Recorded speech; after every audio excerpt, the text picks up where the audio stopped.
नमस्कार बच्चों, मैं मनीष कुमार रैंकर्स एजुकेयर की तरफ से आप सभी लोगों का एक बार फिर से स्वागत करता हूं।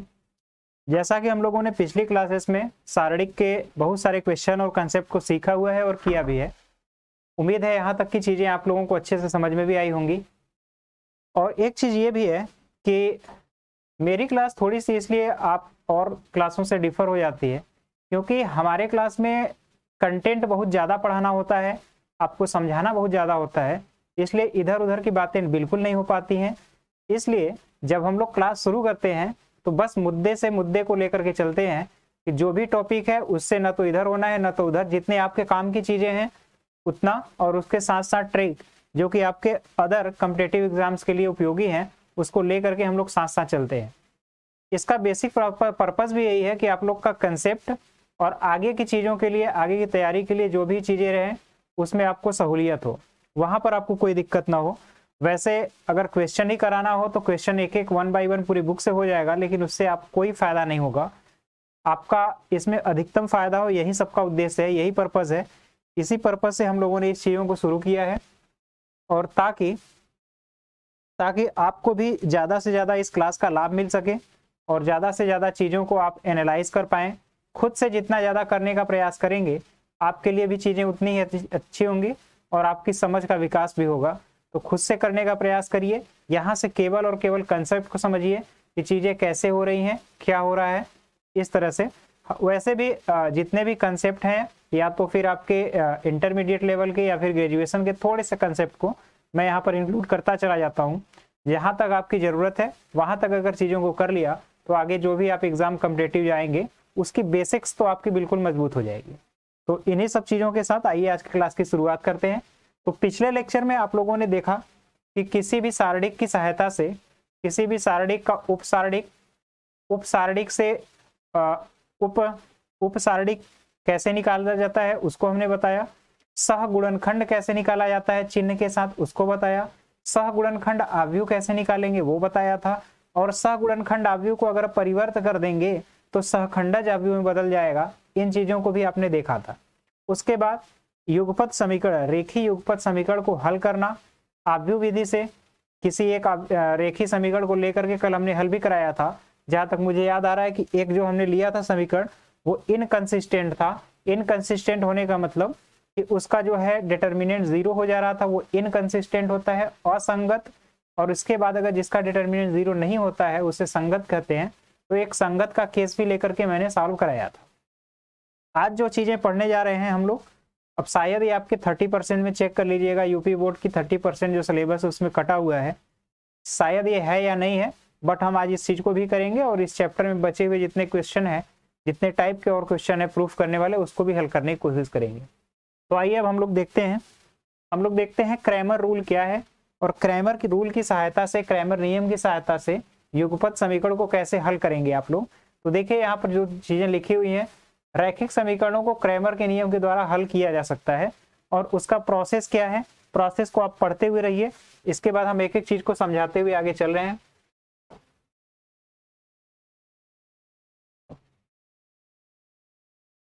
देखिए पहला लिखा है कि क्रैमर नियम के द्वारा निम्नलिखित बिंदुओं को अपनाया जाता है, यानी निम्न प्रोसेस से होकर के आपको चलना पड़ेगा। पहला इसमें है कि दिए हुए रैखिक समीकरण के गुणांकों को सारणिक लिखते हैं, सारणिक में, और उसे डी से प्रदर्शित करते हैं। एक एग्जाम्पल हम ले लेते हैं। जैसे आपका एक समीकरण अगर हो गया x, उम्मीद है यहां तक आप चीजों को देख पा रहे होंगे बिल्कुल। x माइनस 2i और यहां पर अगर +5 कर दें हम, x माइनस 2i + 5z बराबर 7, x minus x + 2i + 3z बराबर 8 और 2x + y माइनस z बराबर 3। इस तरह का अगर सिस्टम ऑफ इक्वेशन आपको दिया हुआ है तो अब इस चीज को देखिए, एक एक बिंदु से समझते हैं। दिए हुए रैखिक समीकरणों के गुणांकों से गुणांक सारणिक लिखकर इसको डी से प्रदर्शित करते हैं। यानी अगर यहाँ पर आपको डी लिखना है तो देखिए डी बराबर लिखेंगे एक सारणिक, और ये सारणिक जो होगा, जो आपके समीकरण में चर राशियां हैं, इन चर राशियों के गुणांक से बनाएंगे हम लोग सारणिक। तो आइए देखिए x का गुणांक कितना है, 1 है, 1 है, 2 है। कल आपने ऐसा सारणी बनाया भी था। यहाँ पर देखिए -2 है और ये 2 है और इसके बाद 1 है। फिर थर्ड वाले में आप देखिए 5 है, 5 है, 3 है और उसके बाद -1 है। आपका ये सारणी बना। इसी सारणी को आप कैपिटल डी से लिखेंगे। यहाँ तक चीजें समझ में आई होंगी, यहाँ तक उम्मीद है कोई दिक्कत नहीं होगा। इसके बाद दूसरा स्टेप आपको लिखना है, गुणांक सारणी के प्रथम स्तंभ के स्थान पर अचर पदों को लिखते हैं। यानी अगर आप अब dx लिखने जा रहे हैं, dx आपको लिखना है, तो x देखिए पहले आता है, तो x वाले पद को गायब करिए। यहाँ से x वाला जितना भी है उसको हटा दीजिए और वहां पर जो अचर पद है ये तीनों, उसको लिखिएगा। ये अचर पद आप जो है उसको यहाँ पर लिखेंगे। तो देखिए ये हुआ 7, ये हुआ 8 और ये हुआ 3। x के गुणांक को हमने हटा दिया। जब आप dx लिखेंगे तो x के गुणांक को हटाएंगे, dy लिखेंगे तो y के गुणांक को हटाएंगे।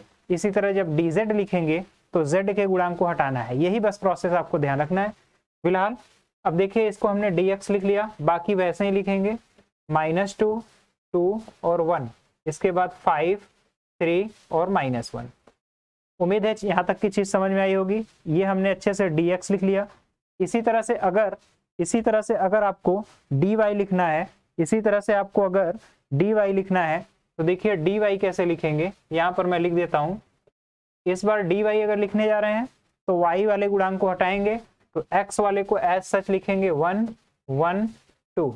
इसके बाद y वाले को हटा करके ये लिखेंगे 7, 8 और 3। इसके बाद लास्ट वाला है y वाला के स्थान पर हमने लिख लिया। इसके बाद 5, 3 और -1। ये हो गया आपका dy। इसके बाद अब dz अगर हमें लिखना है, dx हो गया, dy हो गया। अब अगर हमें dz लिखना है तो dz लिखने के लिए यहाँ पर dz लिखेंगे। इस बार थर्ड वाले z वाले कोफिशिएंट को हटाएंगे, तो देखिए ये बचा 1, 1 और 2। इसके बाद -2, 2 और 1 और थर्ड वाला जो है इसके स्थान पर 7, 8 और ये 3। ये हुआ। इस तरह से आप dx, dy और dz तीनों डिटर्मिनेंट को इस तरीके से लिख पाएंगे जब आप क्रैमर रूल फॉलो करेंगे या लगाएंगे। तो यहाँ तक उम्मीद है चीजों को आप अच्छे तरह से समझ पाए होंगे कि dx कैसे लिखना है, dy कैसे लिखना है और dz कैसे लिखना है।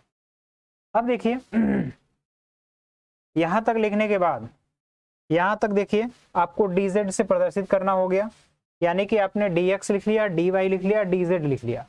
अब आपको कुछ नहीं करना है। अब अगर x की वैल्यू आपको पता करनी है तो x के लिए फार्मूला बस होगा x बराबर देखिए यहाँ पर d से केवल डिवाइड कर देंगे, dx अपान d करेंगे तो x की वैल्यू होगा। इसी तरह y की वैल्यू के लिए y इक्वल dy अपान d कर देंगे तो ये y की वैल्यू होगा। इसी तरह z की वैल्यू, इन तीनों वैल्यू को आप आसानी से यहाँ से निकाल सकते हैं। बस इसी रूल को फॉलो करिए। आप dx, del y या dx, dy और dz कैलकुलेट कर सकते हैं और d भी निकाल सकते हैं। बस यहाँ वैल्यू रखिए, आपका आराम से वैल्यू तीनों में से मैच कर जाएगा x, y, z की। तो ये पूरा प्रोसेस है। अब एक एग्जांपल लेकर के हम तीनों को फिर से बारीकी से समझते हैं कैसे क्या क्या प्रोसेस करना है।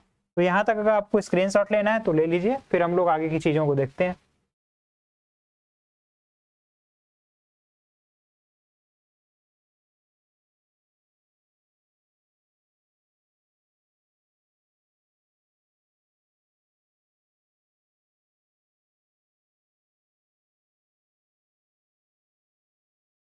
ये क्वेश्चन हमने किया हुआ था कल। इस क्वेश्चन को जब हम कर रहे थे तो ये असंगत आया था। प्रश्न में आपका दिया हुआ है पहले ही कि आप चेक कर लीजिए कि ये संगत है या संगत नहीं है, असंगत है। तो हमने इसका डिटर्मिनेंट कल आपको याद हो तो हमने जब चेक किया था तो डिटर्मिनेंट 0 आया था, इसलिए असंगत है। देखिए ये क्वेश्चन है, कहा जा रहा है कि इसको क्रैमर नियम द्वारा हल कीजिए। एक ये भी क्वेश्चन है, एक ये भी क्वेश्चन है। तो आइए किसी एक क्वेश्चन को हम लोग क्रैमर रूल से करते हैं। यही क्वेश्चन है, इसी क्वेश्चन को कर किया जाए। तो देखिए जैसे जैसे हमने प्रोसेस बताया बिल्कुल उसी को फॉलो करते हुए चलते हैं।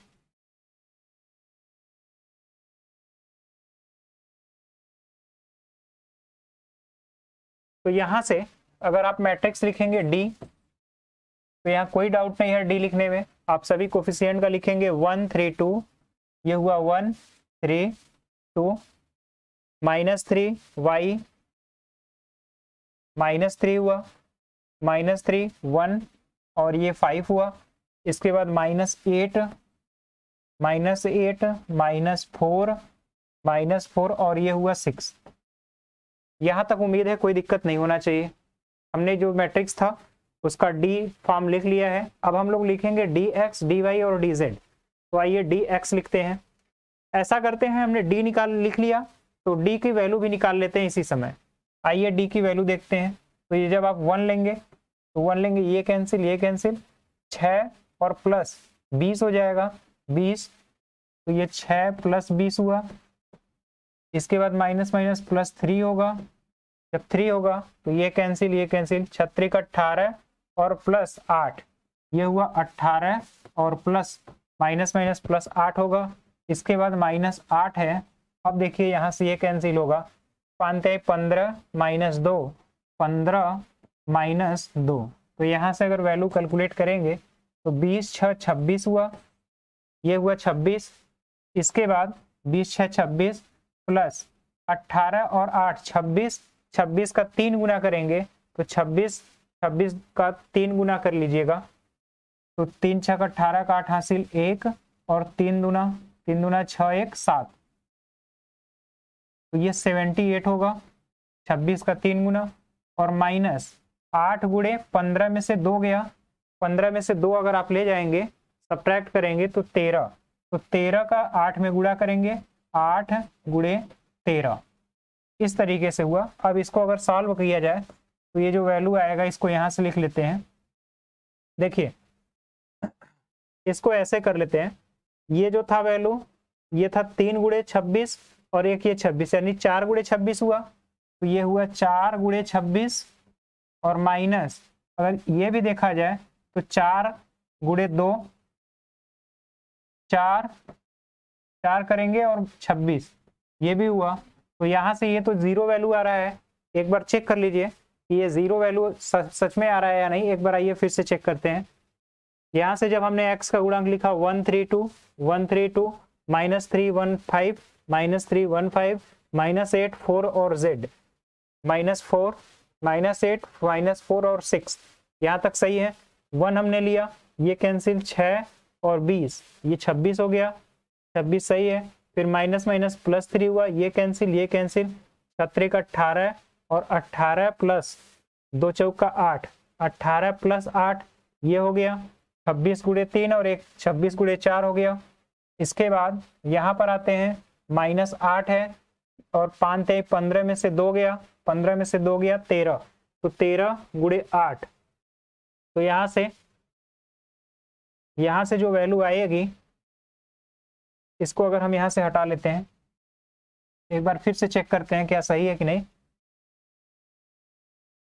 8 और 6 14 का 4 हासिल 1 और 7 2 9 1 10 104 है और 13 × 104। तो ये वैल्यू 0 आ जा रही है। इसका मतलब ये जो समीकरण है दिया हुआ ये इनकंसिस्टेंस है, असंगत है। इसलिए इसमें आप समीकरण के मान आसानी से ज्ञात नहीं कर पाएंगे, ये असंगत है, इसलिए x y z का मान हल नहीं हो पाएगा। आइए एक संगत लेकर के हम लोग चेक करते हैं।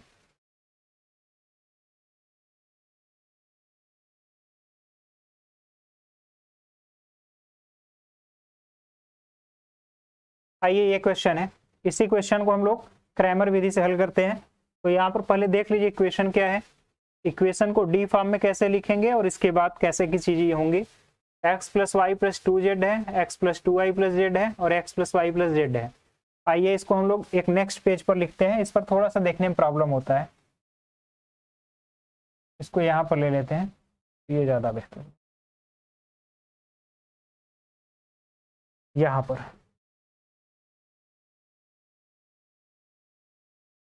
देखिए जो इक्वेशन था उसको पहले हम लिख ले रहे हैं। इक्वेशन था x +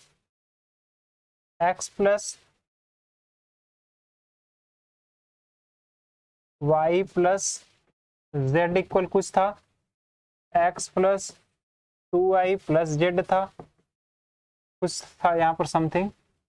इसके बाद x plus y plus z equal something था। अब तीनों चेक कर लेते हैं कैसे कैसे था क्वेश्चन।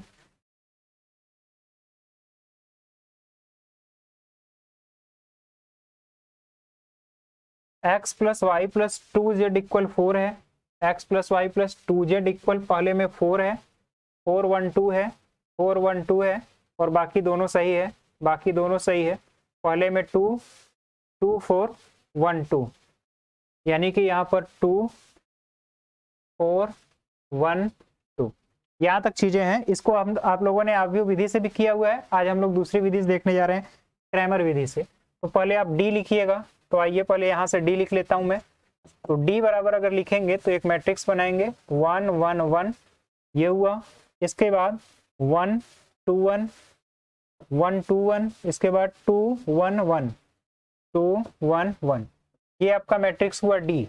अगर डी की वैल्यू अगर देखा जाए तो 1, ये कैंसिल हुआ, ये कैंसिल, 2 -1 2 -1 हुआ, फिर -1 लेंगे, ये कैंसिल, ये कैंसिल, ये 0 हो जाएगा, फिर +2 लेंगे, 2 लेंगे, ये कैंसिल, 1 -2 होगा, 1 -2 होगा। फाइनली देखिए 2 में से 1 गया, 1 हुआ और यहाँ पर -2 होगा, -2 होगा, तो फाइनली जो वैल्यू आएगी -1, ये वैल्यू है डी की। आपने डी की वैल्यू को कैलकुलेट कर लिया, यहाँ तक तो आपको कोई प्रॉब्लम नहीं होगा, आपने इसको पहले भी किया हुआ है। अब हम लोग dx dy और dz लिखते हैं।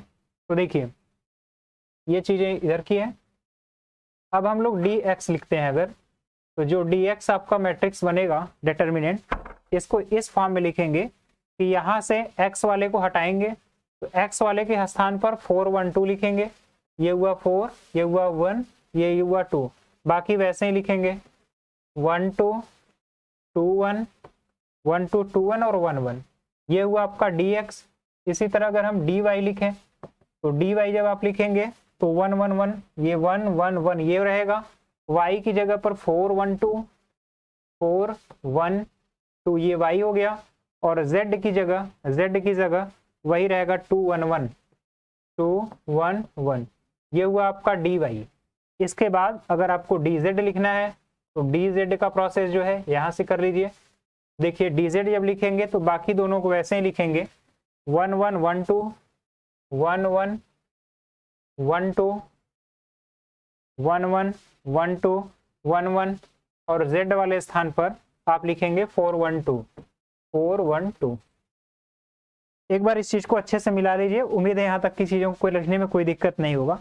इसमें बस स्टेप बाय स्टेप आपको फॉलो करना है। देखिए हमने डी लिखा, डी की वैल्यू निकाल लिया, dx लिखा हमने, देख लीजिए कि dx कैसे लिखा हुआ है, x के स्थान पर ये कांस्टेंट टर्म रखा, बाकी सबको वैसे ही रखा। dy के लिए y वाले स्थान को हटाएंगे, वहां पर कांस्टेंट रखेंगे, इसी तरह dz में z वाले स्थान पर हम लोग कांस्टेंट रखेंगे। अब इसका dx की वैल्यू देखते हैं कितना होगा।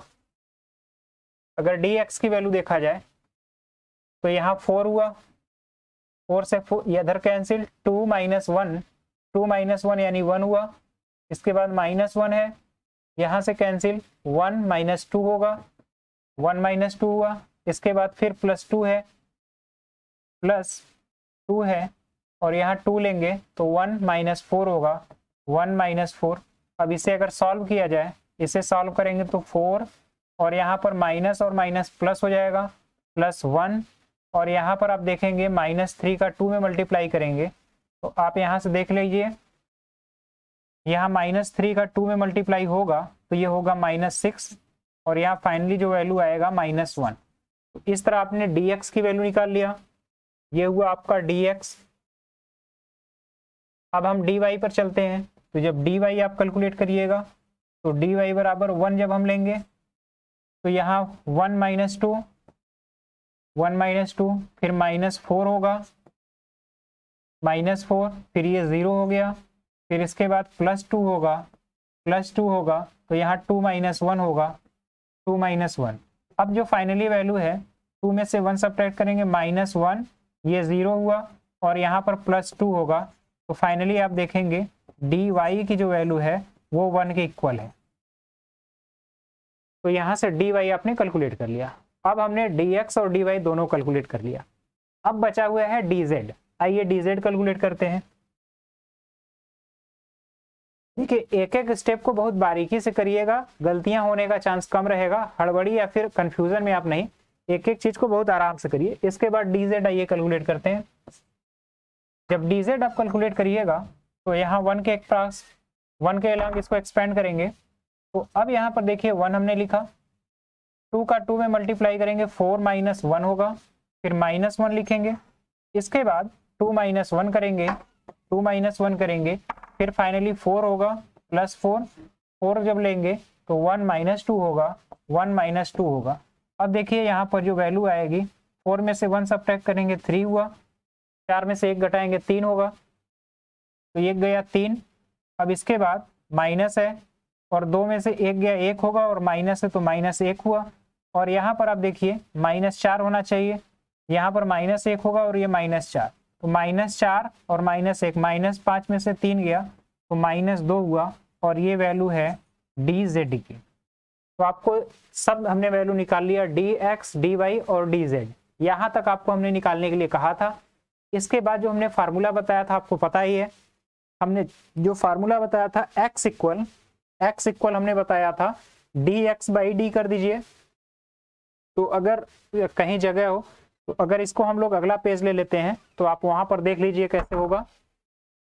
अब जो हमने क्रैमर रूल में फार्मूला बताया है उसको एक निगाह देखिए। x की वैल्यू जो होगी, x इक्वल होगा वो होगा dx/d। तो dx की वैल्यू आपने कैलकुलेट किया है, -1 है, और d की वैल्यू भी -1 है। तो यहाँ पर जब आप लिखिएगा x बराबर dx/d करेंगे तो dx की वैल्यू आपको मिला है -1, अपान -1 करेंगे तो x की वैल्यू फाइनली मिलेगा 1। यहाँ तक आप x की वैल्यू फाइंड कर लिए, x की वैल्यू आपको मिल गई। अब हम लोग y की वैल्यू देखेंगे, y का मान अगर निकालना है तो यहाँ होगा dy/d। तो dy की वैल्यू आपने निकाला हुआ है 1, तो ये हुआ 1 अपान -1, 1 अपान -1 करेंगे तो फाइनली जो y की वैल्यू है वो -1 हुआ। इस तरह आपको 2 मान प्राप्त हुआ। अब अगर तीसरा मान निकालना है तो बिल्कुल इसी तरीके से z की वैल्यू लिखना है, तो z इक्वल dz/d करेंगे तो dz की वैल्यू आपको -2 मिला है, तो ये हुआ -2। अगर इसको और अच्छे से लिख लें, यहाँ पर dz की वैल्यू -2 अपान d की वैल्यू आपको -1 मिला है, तो फाइनली जो z की वैल्यू है आपको 2 मिल गया। तो इस तरह से आप x, y, z तीनों की वैल्यू आप देख रहे हैं हमने कितने आसानी से और एक एक स्टेप में करते हुए निकाल लिया है। आप यहाँ पर चेक भी कर सकते हैं, x, y और z को जोड़ने पर 2 आना चाहिए। तो देखिए 1 और -1 कैंसिल होगा और फाइनली आपको 2 मिलेगा। आप किसी भी क्वेश्चन में रखकर चेक कर सकते हैं। इसको हमने आव्यूह विधि से भी हल किया था तो आपका यही आंसर आया था, आपको याद होना चाहिए, हमने रख करके चेक भी किया था। तो यहाँ तक चीजों को आप नोट कर लीजिए, इसका स्क्रीनशॉट ले लीजिए, फिर हम लोग आगे की चीजों को देखते हैं। इस चीज को नोट कर लीजिए और इसको बहुत बारीकी से हल भी करिएगा। जहां कोई समस्या आती है फिर हमें बताइए।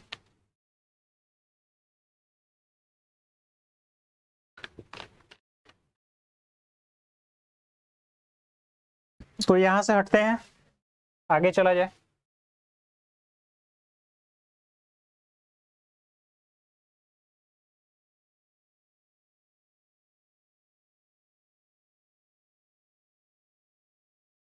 इसको आपको आव्यूह विधि से हल करना है, इसे आप क्रैमर विधि से भी हल कर सकते हैं। एक समीकरण यहाँ पर लिखा हुआ है, आइए इसको हम लोग हल करते हैं क्रैमर विधि से। क्रैमर विधि से इसे हल किया जाए, शायद यही क्वेश्चन था। एक ये भी इक्वेशन है, आइए किसी एक को फिर से क्रैमर विधि से हल करते हैं। तो देखिए ये लिखना थोड़ा आसान है, x + y + z बराबर 6 है, x - y + z बराबर 2 है, और उसके बाद 2x + y - z बराबर 1 है। तो आइए इसको अलग से एक पेज पर लिख लेते हैं, फिर क्रैमर विधि से हल करते हैं।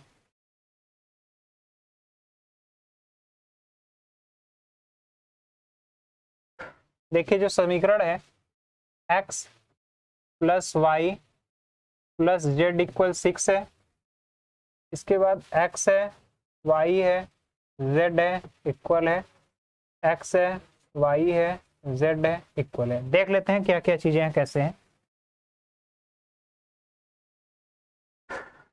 x plus y plus z equal 6 है, x minus y plus z बराबर 2 है, और माइनस जेड और 2 2 2 1 1 माइनस यहाँ पर है,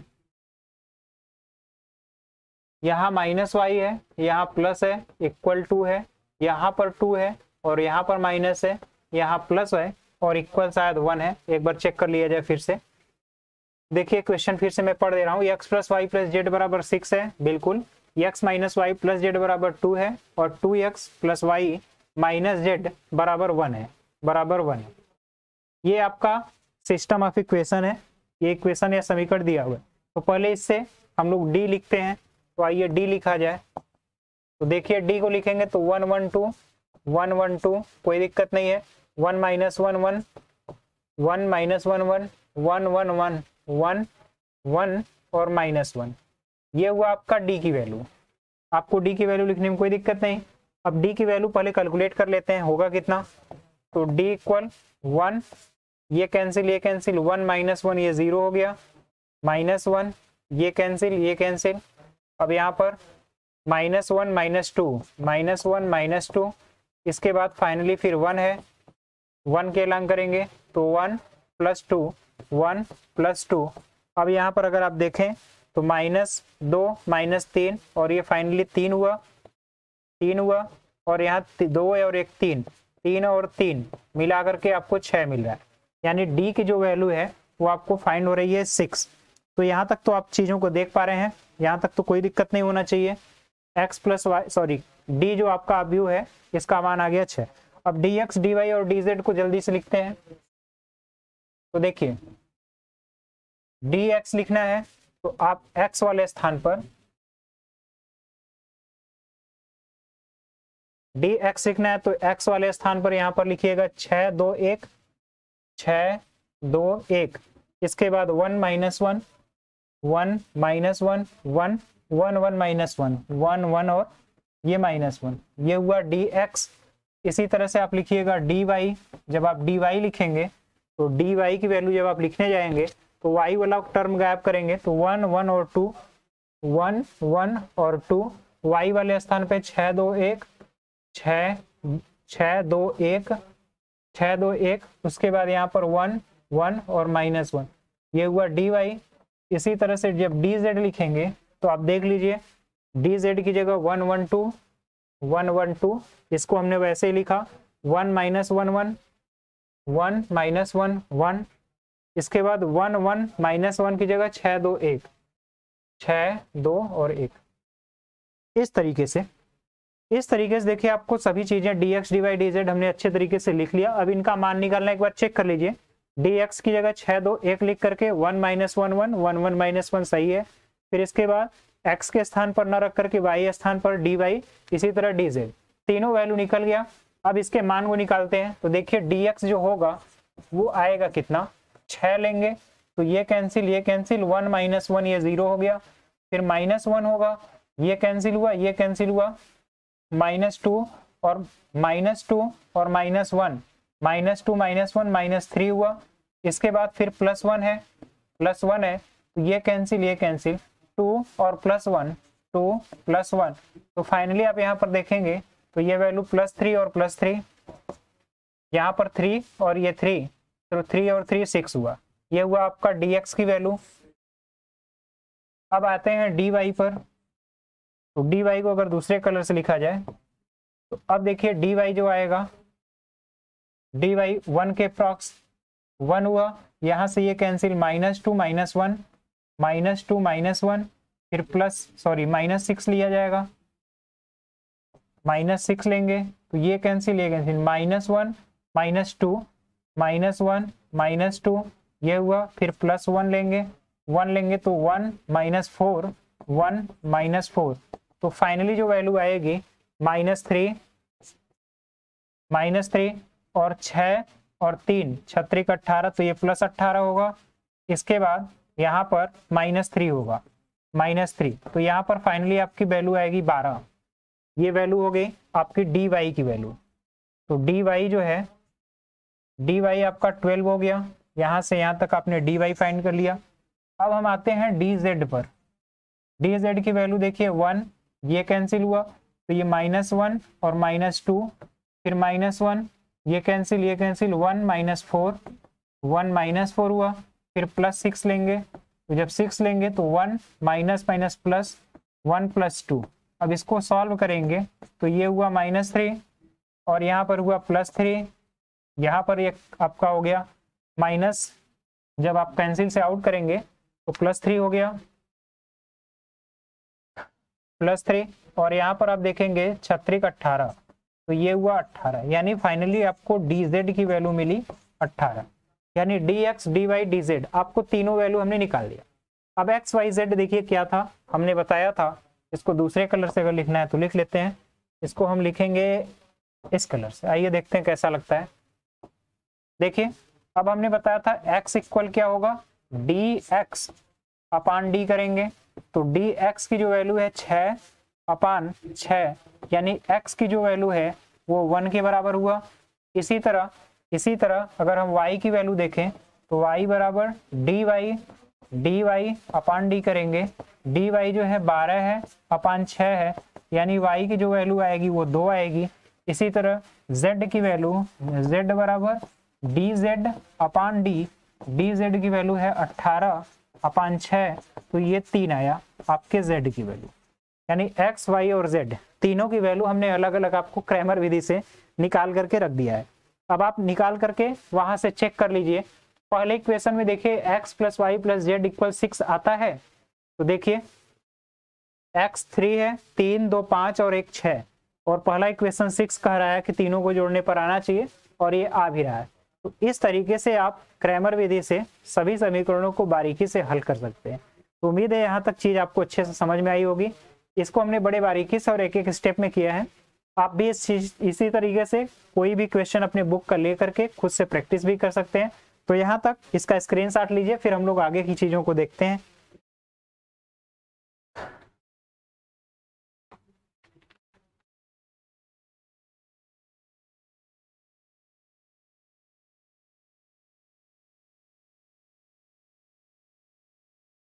आइए अब हम लोग कुछ और क्वेश्चन देखते हैं।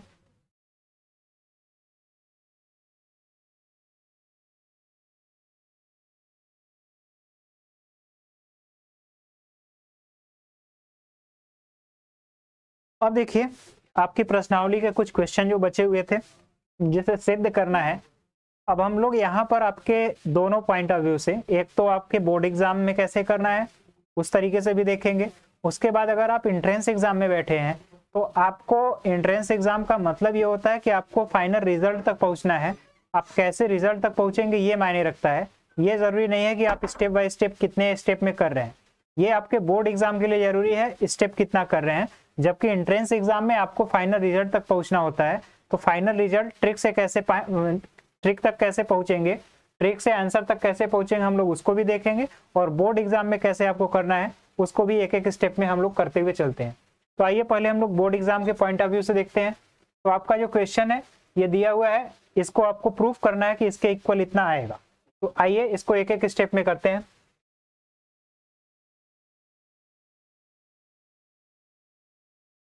तो देखिए ये जो क्वेश्चन आपको दिया हुआ है, तो इस क्वेश्चन में आपको देखिए इस सारडिक के बराबर 4a² b² c² प्रूफ करना है।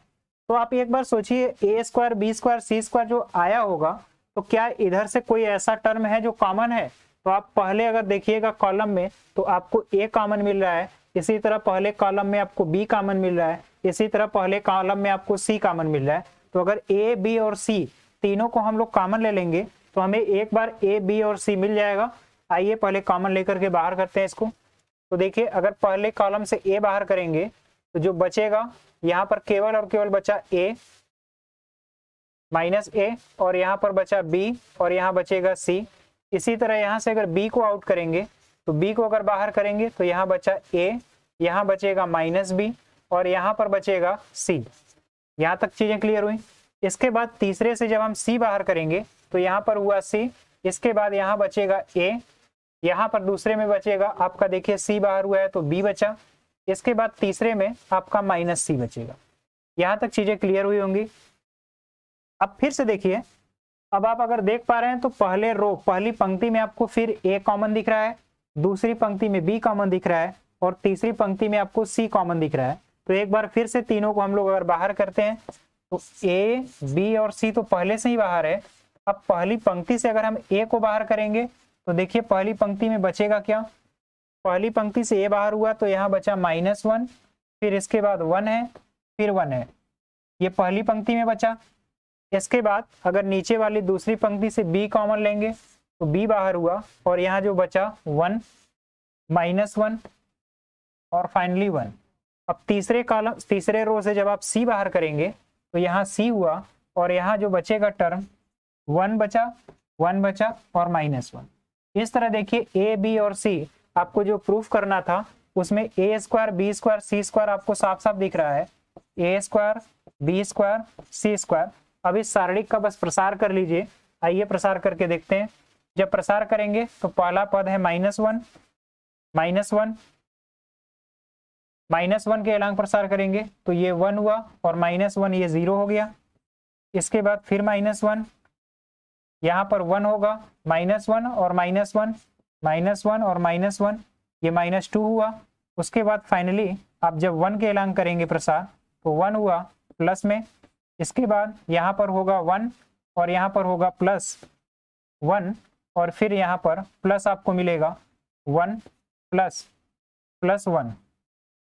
इस तरह से देखिए 2 और 2 दोनों मिल करके यहाँ पर 4 होगा और 4 से मल्टीप्लाई जब करेंगे फाइनली तो 4 × a square, b square, c square.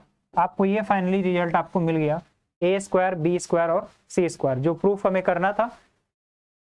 तो इस तरीके से एक एक स्टेप में आपको कैसे चीजों को देख करके जो प्रूफ करके लाना है, पहले उस पर एक निगाह देखिए कि क्या वास्तव में हमें रिजल्ट निकालना है। फिर उसके बाद एक एक स्टेप को कहाँ से कॉमन चीजें मिल रही हैं उसको बाहर करिए। कॉमन लेने का हमने तरीका भी बताया हुआ है, तो इसी तरीके से आप कॉमन लेकर के जो चीज प्रूफ करना है, सिद्ध करना है, आप आसानी से कर सकते हैं। तो यहाँ तक इसका स्क्रीनशॉट लीजिए, फिर हम लोग अगला क्वेश्चन देखते हैं। एक दो क्वेश्चन हम लोग बेसिक तरीके से करेंगे, इसके बाद फिर हम लोग अब ट्रिक भी बताते हैं इसको कैसे आसानी से करना है।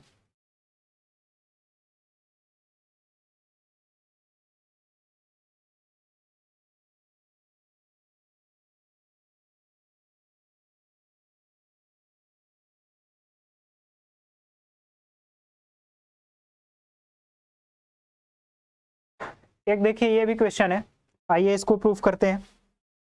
इस क्वेश्चन में आपको दिया हुआ है कि इस डिटर्मिनेंट की वैल्यू प्रूफ करिए कि 0 होगा और डिटर्मिनेंट में जो एलिमेंट है, जो तत्व है, आपको ओमेगा दिया हुआ है।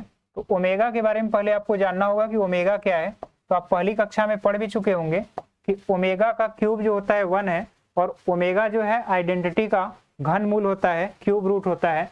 तो इसका रिलेशन पहले हम लिख देते हैं, ओमेगा क्यूब ये इक्वल होता है 1 के, पहली चीज। और तीनों में रिलेशन देखा जाए तो 1 + ओमेगा का स्क्वायर ये इक्वल होता है 0 के।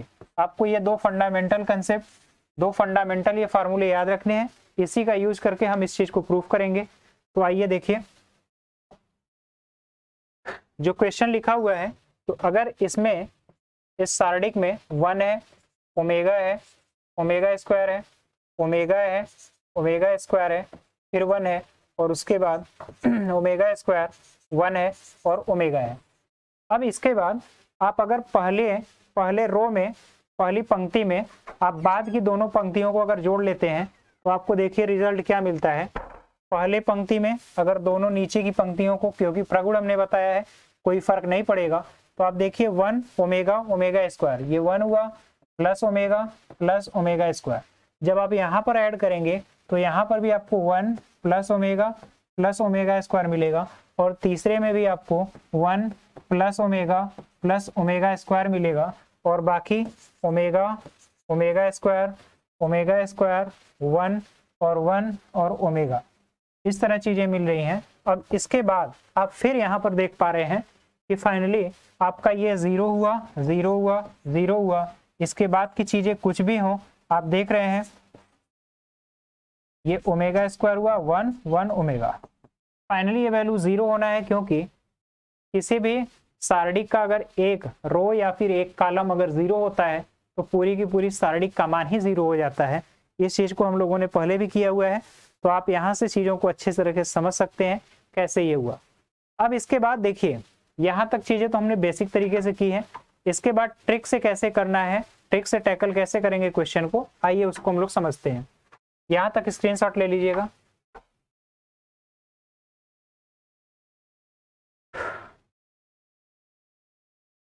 देखिए जैसे यही क्वेश्चन है, इसको बेसिक तरीके से क्या कैसे करना है, तो बेसिक तरीके से करने के लिए यहाँ पर a minus B, B minus C, C minus A है, इसको भी बेसिक से देख लेते हैं, फिर इसको ट्रिक से भी देखेंगे कैसे होता है। तो अगर इसको हल करना है तो आप देख पा रहे हैं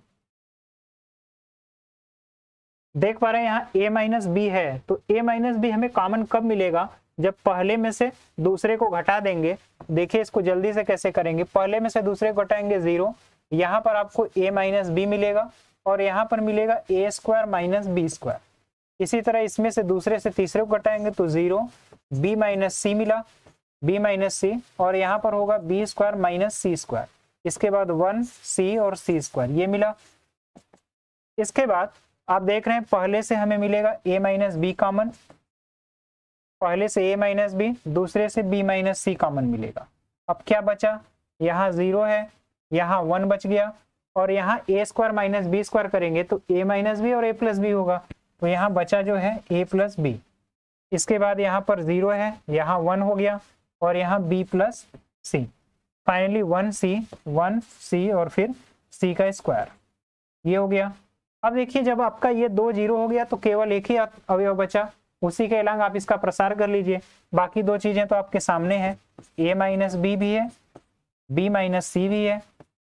इसके बाद 1 के अलावा तो प्लस माइनस ये प्लस होगा, तो प्लस 1 हुआ, ये कैंसिल, तो यहाँ पर होगा b plus c minus a और माइनस b, तो फाइनली आप देख रहे हैं b कैंसिल होगा और c माइनस a बचा, उसी का मल्टीप्लाई यहाँ होगा, तो a माइनस b माइनस सी और c माइनस a, ये आपका रिजल्ट आया। ये जो तरीका अभी हमने बताया सभी, ये तरीके आपको तब लगाने हैं जब आप बोर्ड एग्जाम में एग्जाम दे रहे हैं, आपको एक एक स्टेप करना है, तब आप यहाँ पर लिखेंगे भी। जैसे यहाँ पर है तो जो ऑपरेशन आपने लगाया है R1 में चेंज किया है, R1 माइनस R2 आप इसको भी लिखेंगे, और R2 को चेंज किया है, R2 माइनस R3 किया है, आप ऑपरेशन के साथ वहां पर लिखेंगे कि कौन सा ऑपरेशन आपने किया है, जिससे एग्जामिनर को काफी आसानी हो कि आप किस तरीके से ऑपरेशन करके ये चीजें ला रहे हैं। तो उम्मीद है यहाँ तक की चीज समझ में आई होगी। अब देखिए अगर कोई एंट्रेंस एग्जाम है उसमें आपको कैसे करना है इन सब क्वेश्चन को, आइए बहुत बारीकी से देखते हैं, क्योंकि आपको इतना स्टेप करने की जरूरत नहीं है, आप वहां पर बहुत आसानी तरीके से कैसे कर पाएंगे। तो आइए देखिए, तो इस पूरे क्वेश्चन को हटा देते हैं, यहाँ से इस पूरे को हटा लीजिए, यहाँ से स्क्रीनशॉट ले लीजिएगा, इसको यहीं पर। अब जितने भी क्वेश्चन है अब हम लोग केवल और केवल टिक से हल करने की कोशिश करेंगे। देखिए अगर ये वाला मान इस वाले मान के बराबर है तो ये सभी मान के लिए संतुष्ट भी होगा, चाहे ए की मान कुछ भी हो, बी का भी कुछ भी हो, सी का भी कुछ भी हो। तो अगर आपका इस तरीके का केस दिख रहा है तो आप देखिए, अब यहाँ पर आपको इस तरीके का दिख रहा है, तो ए, बी और सी का कोई एक मान रख लीजिए और उसी मान को लेकर के हल कर दीजिए, आपका आंसर दोनों सेम आएगा। फॉर एग्जाम्पल अगर हम यहाँ पर अगर ए बराबर मान लेते हैं 3, बी बराबर मान लेते हैं 2 और सी बराबर मान लेते हैं 1, इस तरीके से, तो अब देखिए आपका जो सारणिक बनेगा, वो सारणिक जो बना वो बनेगा 1 1 1, ए बी सी है तो 3 2 1, 3 2 1, इसके बाद ए का स्क्वायर यानी 9, बी का स्क्वायर यानी 4 और यहाँ पर 1। अब इसके बाद इसी का प्रसार कर लीजिए, तो 1 है, 1 के एक क्रॉस प्रसार करेंगे तो 2 माइनस 4 होगा, 2 माइनस 4 हुआ, फिर माइनस 3 है, माइनस 3, 1 माइनस 4 होगा, 1 माइनस 4 होगा, फिर 9 है, 9 जब कैंसिल होगा तो 1 माइनस 2 होगा। अब देखिए इसकी वैल्यू कितनी आ रही है, तो यहाँ से माइनस 2 हुआ और यहाँ से माइनस 9, माइनस माइनस प्लस 9 हो गया, माइनस माइनस प्लस 9 हो गया और यहाँ माइनस 9 होगा, तो फाइनली आपकी जो वैल्यू आ रही है -2 आ रही है। तो यहाँ तक चीजों को देख पा रहे हैं, -2। अब आप ऑप्शन में भी यही मान रखेंगे ए बी और सी का। देखिए जो आपका ये -2 आया है, अगर वही वैल्यू आती है तो आपका मान बिल्कुल वही वाला सही होगा। तो आइए a माइनस बी करिएगा, तो a माइनस बी जब आप करेंगे 3 माइनस 2, फिर इसके बाद b माइनस सी करेंगे तो b माइनस सी 2 माइनस 1, उसके बाद c माइनस a करेंगे तो c 1 माइनस 3 होगा। तो ये वैल्यू तो 1 हुआ, इंटू 1 हुआ, इंटू -2 होगा। तो देखिए आपकी फाइनल वैल्यू जो आ रही है वो भी, फाइनल वैल्यू भी जो आ रहा है वो -2 आ रहा है, जो कि पहले आपका आया था उसके बिल्कुल बराबर है। तो इस तरीके से आप इस मान को किसी भी ABC पैरामीटर को मान लीजिए और उसको नीचे दिए गए पैरामीटर से सेटिस्फाई करा लीजिए, जो आपका आंसर है बिल्कुल वही होगा। हालांकि यहाँ पर आपको तो ये इजी क्वेश्चन दिख रहा है, आसानी से हो जाए। कुछ प्रश्न ऐसे भी होते हैं जिनको थोड़ा सा लेंदी होता है, करना बड़ा मुश्किल हो जाता है, तब अगर एंट्रेंस एग्जाम में है तो ये ट्रिक जो है आपके लिए काफी फायदेमंद होगा। एक क्वेश्चन और इसी ट्रिक पर देखते हैं, जो पीछे था हमने छोड़ा हुआ था, उसको आप फंडामेंटल तरीके से भी करिएगा। ये तो आपने किया है, ये भी आप कर सकते हैं, ABC PQR XYZ, ये तो आप ऐसे भी देख सकते हैं। इसमें भी अगर आप वैल्यू मानेंगे दोनों साइड आपका देखिए इक्वल ही आएगा। ये तो डिटर्मिनेंट फॉर्म में काफी इजी क्वेश्चन है, आप खुद से कर लीजिएगा इसको। या फिर आइए देख लेते हैं अगर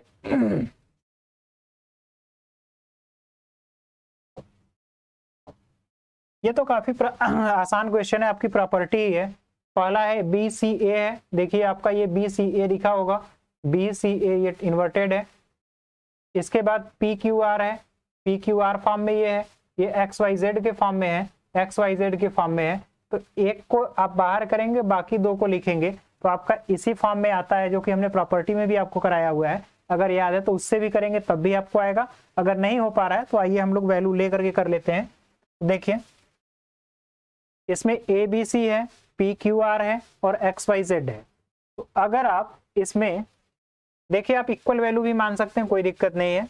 अगर हम A बराबर B बराबर C मान लें और P बराबर Q बराबर R मान लें, A बराबर B बराबर C मान लेंगे, तब तो ये पूरा का पूरा 0 होगा। ऐसा मत करिए, तब तो आसान, काफी आसान हो जाएगा। आप ऐसा करिए, देखिए A बराबर मानिए 1, B बराबर मानिए, B बराबर मान लीजिए 2 और C बराबर मान लीजिए 3। इसी तरीके से P बराबर मान लीजिएगा 3, Q बराबर 2, R बराबर 1। और फिर इसके बाद ABC PQR X बराबर मानिए 2, Y बराबर मानिए 3 और Z बराबर मान लीजिए 1। ये तीनों वैल्यू आप दोनों साइड में रख करके चेक कर लीजिए कैसे आता है। देखिए यहाँ पर जो बनेगा B प्लस C है, तो B प्लस C 5 हुआ, C प्लस A है, C प्लस A की वैल्यू 4 होगा, और A प्लस B है, A प्लस B की वैल्यू 3 हुआ। Q प्लस R है, Q प्लस R देख लीजिए कितना होगा, 3 होगा, Q प्लस R 3 है। R प्लस P, R और P 4 होगा। इसके बाद P प्लस Q, P और Q को जोड़ेंगे तो 5 होगा। इसके बाद यहाँ पर आइए, X प्लस Y करेंगे तो 5 होगा। Y प्लस Z है, तो Y प्लस Z करेंगे तो ये 4 होगा। Y plus Z, Y Z 4 हुआ। Z प्लस X करेंगे तो 3 होगा, और उसके बाद Z plus X plus Y करेंगे तो 5 होगा। अब आप इस डिटर्मिनेंट को निकालिए और यहाँ पर वैल्यू, तो इस डिटर्मिनेंट को निकाल करके देखिए 5 है, 5 के क्रॉस 5 चौका 20 माइनस 15 5 होगा। फिर -3 है, -3 है, ये कैंसिल हुआ, ये कैंसिल, 20 माइनस 9, 20 में से 9 गया 11।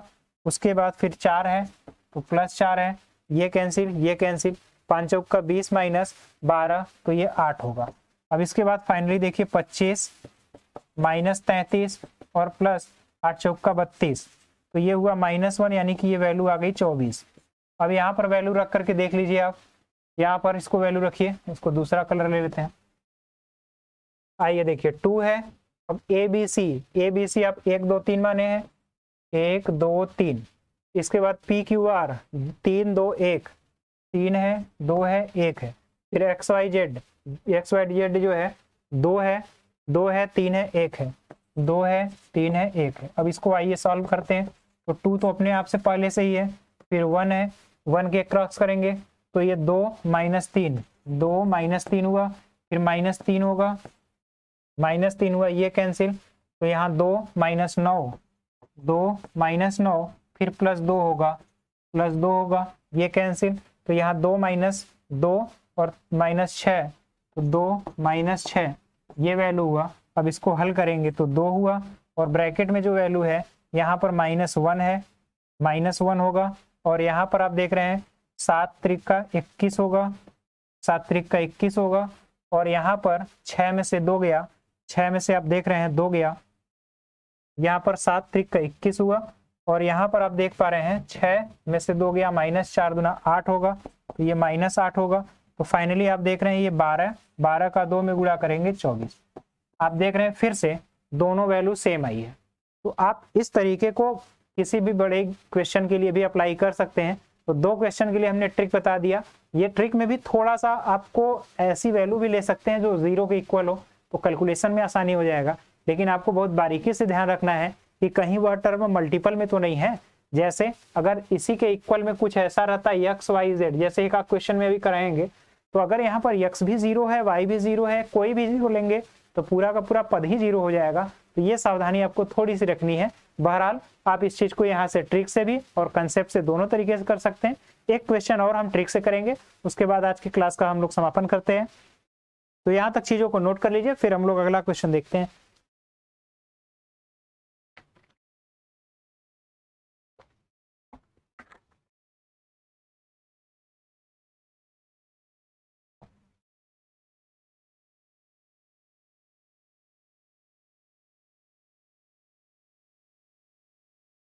देखिए एक क्वेश्चन ये भी है, आपको अगर इस क्वेश्चन को देखना है, प्रूफ करना है, आपके एंट्रेंस एग्जाम में है, तो इसको कैसे बहुत जल्दी से और आसानी से आप हल करिएगा।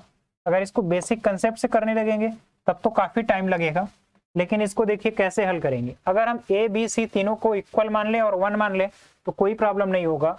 तो यहाँ पर सीधे सीधे आप मानिए a बराबर b बराबर c बराबर 1, तो इधर जो अवयव बनेगा आप देखिए क्या बनेगा, 2 1 1 2 1 1, यहाँ पर 1 2 1 1 2 1 और यहाँ 1 1 2।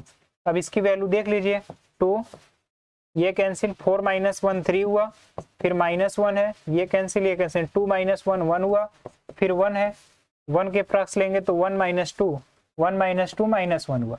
तो फाइनली आपका 6 और -1, 6 - 1 और -1, तो फाइनली आपकी वैल्यू जो आ रही है 4।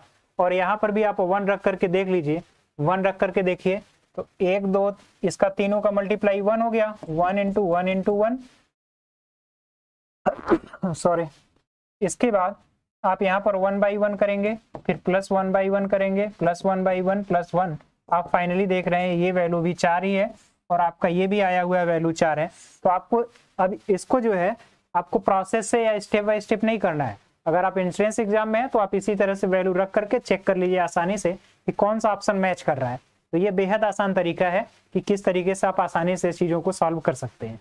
तो अब उम्मीद है यहाँ तक चीजों को आप समझ पाए होंगे। एक क्वेश्चन और हम लोग ट्रिक से देख लेते हैं। आप इसको कंसेप्ट से भी कर सकते हैं। कंसेप्ट से भी देखिए, अगर इसमें से कंसेप्ट से करना है आपको तो इस समय से इसको अगर घटाएंगे तो आपको यहाँ पर 0 मिलेगा, फिर किसी एक के क्रॉस आप उसको एक्सपेंड कर लीजिएगा, आपको यही देखने को चीजें मिल जाएंगी। तो यहाँ तक उम्मीद है चीजों को आप समझ पाए होंगे। आइए इसको कंसेप्ट से भी कर लेते हैं, फिर आगे की ओर चलते हैं। अगर कंसेप्ट से आपको करना है तो कंसेप्ट से देखिए इसको कैसे किया जाएगा।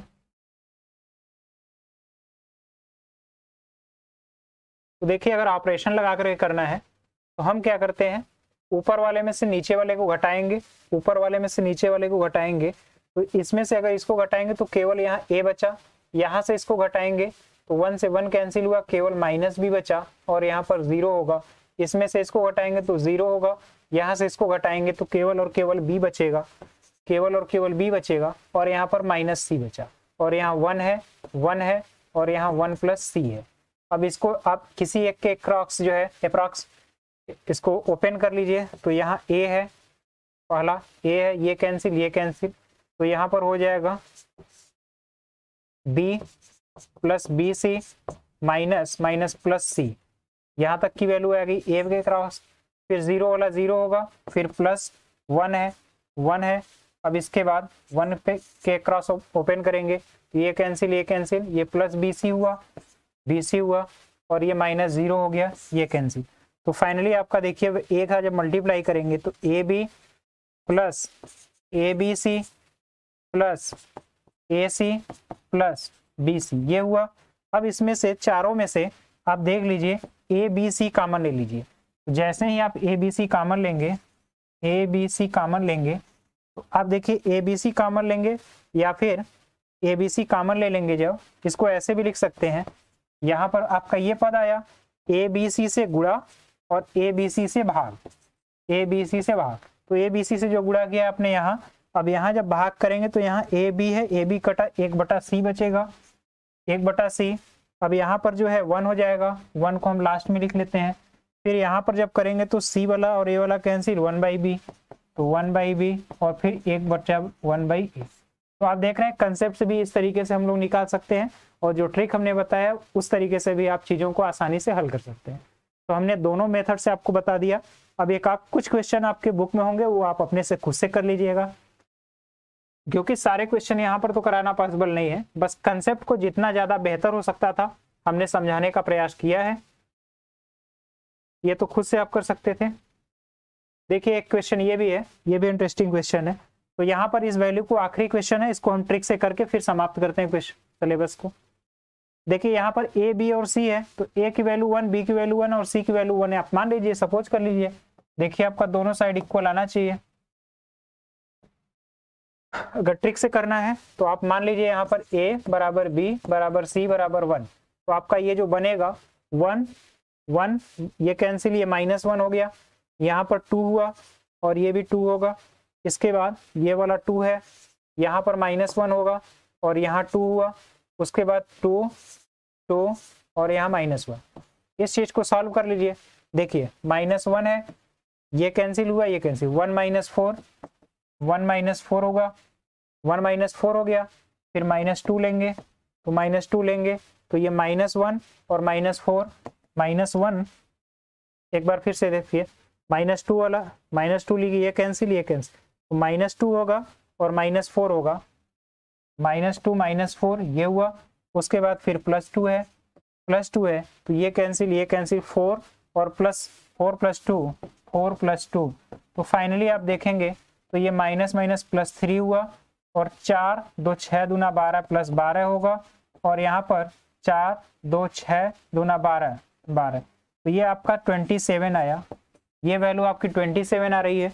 अब आपके ऑप्शन में कई सारे ऑप्शन हो सकते हैं, उन सभी ऑप्शन में रखिएगा जो 27 के इक्वल आएगा। जैसे देखिए, अगर आपको ऑप्शन में 3 ऑप्शन दे दिया, A + B + C का whole cube, A + B - C का होल क्यूब, या फिर A - B + C का होल क्यूब, या फिर A + B + C का होल स्क्वायर, इस तरीके से ये 4 ऑप्शन है। तो इन चारों ऑप्शन में जब 1 1 1 आप रखेंगे, तो यहाँ पर देखिए इसी क्वेश्चन में पहले वाले में रखेंगे 1 + 1 + 1 दैट इज 3, 3 का क्यूब करेंगे तब जा करके आपको 27 मिलेगा, यानी आप एग्जैक्ट आंसर पे पहुंच जाएंगे। तो ये शॉर्ट ट्रिक है जिसकी सहायता से आप आसानी से आंसर भी मैच करा सकते हैं। तो ये तरीका था। अगर आपका क्वेश्चन बुक में भी कहीं फॉल्ट है या गलत है तो आप इस तरीके से चेक करके आप देख सकते हैं क्वेश्चन सही है या नहीं। तो यहाँ तक चीज़ों को हमें उम्मीद है कि आप अच्छे से समझ पाए होंगे। काफ़ी अच्छे से बारीकी से हमने हर चीज़ को समझाने का बेहतर प्रयास किया है। जहाँ कहीं भी आपको कमी लगता है आप हमें कमेंट करके बता सकते हैं। तो हमने अब तक आपको आव्यव और सारणिक 2 चैप्टर पूरी शिद्दत से और जितनी हमारी हमसे हो सकता था पूरी टीम की सहायता से आप तक समझाने का प्रयास किया है। अगर इसमें कहीं कोई कमी या कोई सुझाव है तो आप हमें कमेंट बॉक्स में सुझाव दे सकते हैं। तो आज की चीज़ों को हम लोग यही समाप्त करेंगे। अब जो नेक्स्ट लेक्चर हमारा होगा, तो नेक्स्ट लेक्चर में हम लोग त्रिकोणमितीय फलन, प्रतिलोम त्रिकोणमितीय फलन यानी इनवर्स ट्रिग्नोमेट्रिक फंक्शन उसको शुरू करेंगे, क्योंकि उसी के सहारे फिर हम लोग कैलकुलस, अवकलन और समाकलन की क्रिया में हमें काफ़ी सहायता मिलेगी। तो उस चीज़ों को करने का प्रयास करेंगे। तो यहाँ तक आज आपका हमारा साथ देने के लिए आपका बहुत बहुत धन्यवाद। आप चीज़ों को नोट कर लीजिए, बाकी चीज़ों को खुद से सॉल्व करने का प्रयास करिए। अगर कोई क्वेश्चन नहीं आता है तो आप एक बार क्वेश्चन को जो नहीं आता है उसे कमेंट बॉक्स में कमेंट कर दीजिएगा। कोई एकाक विविध या मिसलेनियस जब हम लोग लेक्चर लेंगे विविध या फिर कोई मैराथन क्लास लेंगे तो उसमें आपका पूरा का पूरा डाउट और फिर क्वेश्चन एक साथ हम लोग सॉल्व करा देंगे। तो यहाँ तक उम्मीद है कि आप चीज़ों को अच्छी तरीके से ग्रहण कर पाए होंगे, ले पाए होंगे, कोई भी आपको प्रॉब्लम नहीं होगी। अगर कोई समस्या है तो आप हमें कमेंट करके बताइएगा। आपका हमारा आज का साथ देने के लिए फिर से बहुत बहुत धन्यवाद। मिलते हैं नेक्स्ट लेक्चर में, तब तक के लिए जय हिंद।